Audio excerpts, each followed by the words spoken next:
Good morning po sa ating lahat. Mag-update lang po ako sa aming mga fur babies. Unahin ko po si Mayor. Si Mayor po, same sila ng case ni Shelo. Meron silang sakit sa liver at saka sa atay. Wala po silang leptospirosis. Kasi nga po, napakita ko na po sa post ko na negative po sila doon. Si Mayor po, kagabi, kada kain niya po, sumusuka siya. Kahit konti lang i-force feed ko sa kanya, painumin ko siya ng tubig, sinusuka niya po. Pero ngayong umaga, sa awa po ng Diyos, mula kanina nung pinorse feed ko po siya, pinainom ko siya ng mga gamot niya. Hindi pa po siya sumusuka.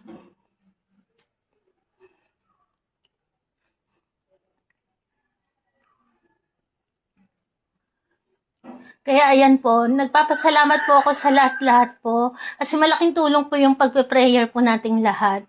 Kasi yun nga po, sabi ko nga po kagabi, panahisuka po ni Mayor. Pero sa awa po ng Diyos, ngayong umaga, napainom ko po siya ng mga gamot niya, na force feed ko po siya, tapos kusa po siyang umiinom ng tubig. Hanggang ngayon po, hindi pa rin siya sumusuka. Kaya thank you, Lord. Thank you po sa lahat po ng prayer nyo. Kasi alam ko po kapag umiinom ng gamot, may pag-asang gumaling din si Mayor. Gaya po ni Shelo. Si Shelo po kasi, tingin ko po masasurvive na po ulit ni Shelo. At thank you po ulit, Lord. Thank you po sa lahat po ng prayer nyo.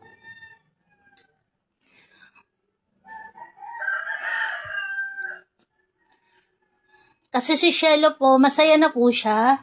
May ingay na po, bumalik yung normal na Shelo. Na kapag nagtahulan yung iba niyang mga kasama, mas maingay pa siyang tumahol. Tapos, kumakain na po si Shelo, kahit hindi pa siya ganun sobrang kaganang kumain. Pero at least po, kumakain na po siya. Hindi katulad ng mga nakaraan, ayaw niya talagang ibuka yung bibig niya.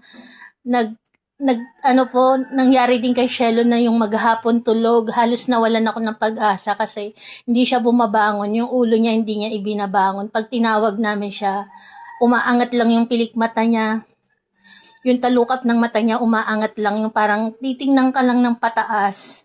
Pero hindi siya nagre-response ng, yung sa katawan niya ba, mata lang yung ginagalaw niya. Pero ngayon po, okay na po si Shelo, wala na po, hindi ko masabing hindi na dapat mag-alala, pero at least nabawasan po yung pag-aalala natin kay Shelo. Kasi nga po, nagpapakita na po siya ng sigla. Maingay na po yan, sa ngayon po tulog lang si Shelo. Tapos, kay Rhonda naman po, ayun po si Rhonda, yung nakikita nyo nakahiga sa gitna na naka-diaper. Si Rhonda po bukas, second session po ng kanyang chemo. Sabi po ng vet, yung first session lang daw po yung delikado sa kanila kasi, ay kay Rhonda.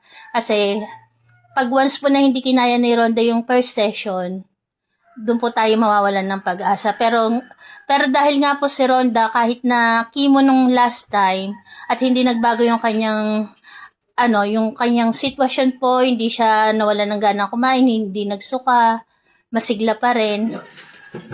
Maisa-survive po talaga ni Rhonda daw yung niya, yung gamutan po. Kaya makita niyo po meron na talagang good na nangyari kay Rhonda. Hindi na po siya dinudugo, nawala na po yung pagdudugo ng kanyang puwerta. Tapos normal naman po yung kanyang din, hindi na po talaga siya nireregla. Kaya yan po sa lahat po na nagtatanong kung si Rhonda po ba ay kamusta na rin. Okay naman po si Rhonda, sinisikap ko pa rin pong mapainom yung mga gamot na dapat inumin ni Rhonda. Bukod po kay Shelo, kay Mayor, sila pong tatlo, sinisikap kong mapainom ng maayos na gamot pa kasi gustong-gusto ko po silang gumaling. Kaya yung mga gamot po nila, inaayos ko talaga yung pagpapainom. Tapos, salamat po sa lahat po ng mga nagko-comment, nagme-message. Appreciated po namin lahat kayo. Yun nga lang po, hindi ko kayo lahat ma-replyan. Pag may time po ako, sinusubukan ko talagang replyan po kayo isa-isa. Pero may time po talaga na matagal po ako makapag-chat sa inyo. Kaya pasensya na po, pero lahat po nang nagme-message sa amin. Appreciate po namin ni Fernan. Maraming salamat po sa inyo. Tapos, about po kay Rhonda, kasi meron din naman po nagsasabi na dahil po pinasok namin si Rhonda na nagkanda hawa-hawa po sila, lilinawin ko lang po to kasi si Rhonda po, ang sakit niya po TBT. Si Mayor saka si Shelo, ang sakit po nila kidney at liver. Wala po siyang connect sa sakit po ni Rhonda. Yung infection po, pwede rin po, pero bago naman po namin pinasok si Rhonda, sinigurado naman po namin talagang hindi sila mahahawa. Yun nga lang po, dumating yung time na kailangan naman din po ni Rhonda na ipasok kasi nga po, bukod sa may infection na siya, meron po siyang TBT, mas kawawa naman po siya kung ilalagay lang namin sa labas ng bahay namin, di ba po? Kasi si Rhonda po, kaya namin inadapt kasi mahal na po namin yan. Handa rin po kaming alagaan siya at hindi pabayaan.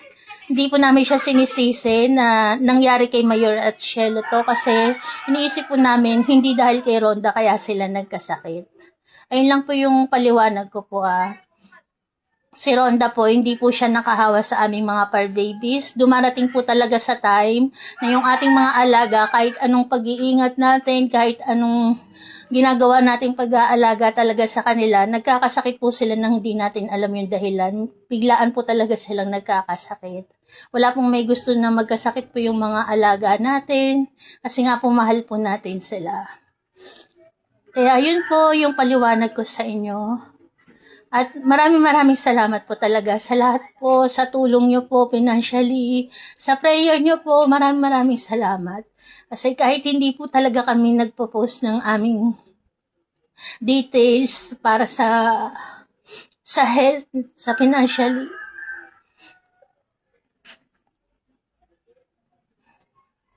salamat pa rin po.